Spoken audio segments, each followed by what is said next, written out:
सावनेर शहरामध्ये बांधकाम ठेकेदार आणि मजुरामार्फत विविध मागण्यांसाठी जन आक्रोश मोर्चा काढण्यात आला।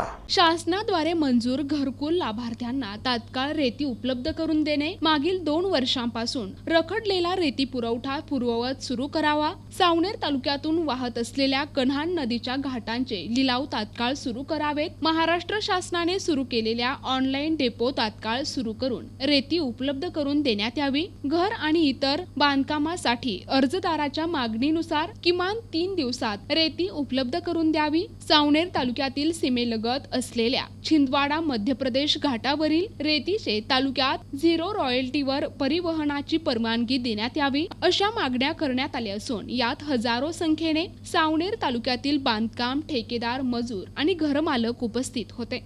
त्याच्यावर प्रोसेस व्हावे। आणि दुसरं कारण पोर्टलवर जे रेती मिळणार आहे, पोर्टलवर 3,500 5,000 ब्रासच्या वर स्टॉप करायची त्यांना परमिशन नाही आणि 3,500 4,000 जे ब्रास रेती राहील ते 2 दिवसात त्याचा तुटवडा होईल, मग त्या घाटावर रेती आणू, जमा करू, त्याच्यानंतर येईल। तर याला रेग्युलर तिथून लाभार्थ्यांना देणे आणि घाटावर रेती जमा करणे हा एक पहिला भाग आपल्याला नियमित ठेवावा लागेल। आणि दुसरा, आमचे जे जोपर्यंत सावनेर कन्हान नदीचे घाट सुरू होत नाही तोपर्यंत मध्य प्रदेश मधून जे रेती येऊन राहिली आहे घर बांधकाम करायला, ज्याच्याजवळ परमिशन आहे, बांधकामाची परमिशन आहे, घरकुलाची परमिशन आहे, त्यांच्या रेतीला मध्य प्रदेश मधून महाराष्ट्रात येण्याकरिता 0 रॉयल्टीची परवानगी आम्हाला तात्काळ उपलब्ध करून द्यावे माननीय जिल्हाधिकारी साहेबांना। म्हणून खरं तर सावनेर परिसरामध्ये कार्यरत असलेल्या ठेकेदार आणि मजदूरांचं कौतुक करायला पाहिजे, असा हा भव्य मोर्चा संपूर्ण सावनेर तालुकावासियांच्या जीवनाशी निगडीत असा हा विषय आहे। रेती बंद असल्यामुळे सावनेर तालुक्यातील हजार घरांची बांधकामे बंद आहे, तरी पण या निर्लज्ज शासनाला जाग येत नाही। प्रधानमंत्री घरकुल योजनेअंतर्गत लाभार्थ्यांना पैसे तर मिळाले, परंतु रेती मिळत नाही।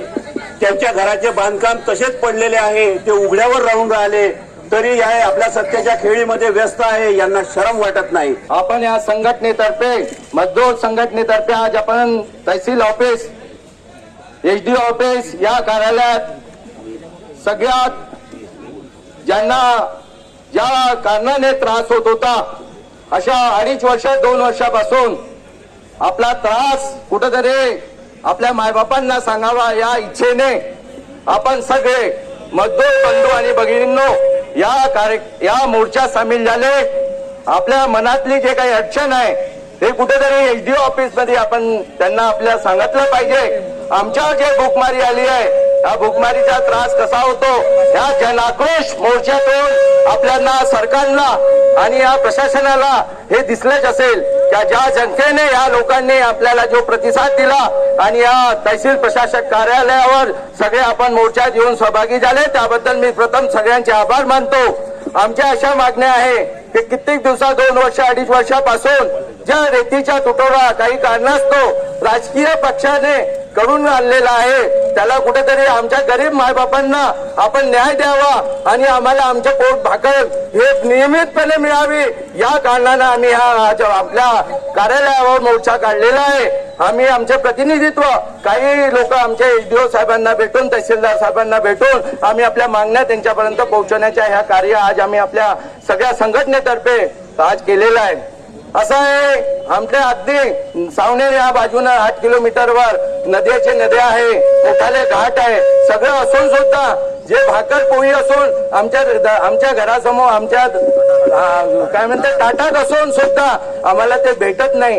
व मजदूर संघटनेतर्फे जन आक्रोश मोर्चाचं आगमन उपविभागीय तहसीलदार साहेब यांच्या कार्यालयामध्ये आलेला आहे। सावनेर तालुका व नागपूर जिल्हा मागील 2 वर्षापासून रेती पुरवठा उपलब्ध होऊन नाही राहिलेला आहे। आपल्या सावनेर पासून अगदी 10 किलोमीटरवर कन्हान नदी आहे, तिथे रेतीचा साठा पुष्कळसा उपलब्ध आहे, परंतु शासनाच्या काही धोरणामुळे ती आपल्याला उपलब्ध होऊन नाही राहिलेली आहे। कुठेतरी रेतीघाट सुरू नाही आहे किंवा डेपो जे होते त्यांनी ऑनलाईन जी चालू केली होते ती पूर्ववत चालू करावी आणि आपल्या बाजूलाच मध्य प्रदेश आहे त्यातून जी रेती येते त्याला झिरो रॉयल्टी द्यावी अशी या मोर्चाची मागणी आहे. तसेच 2 वर्षापासून घरकुल बांधकामाला मंजुऱ्या मिळाल्या आहे.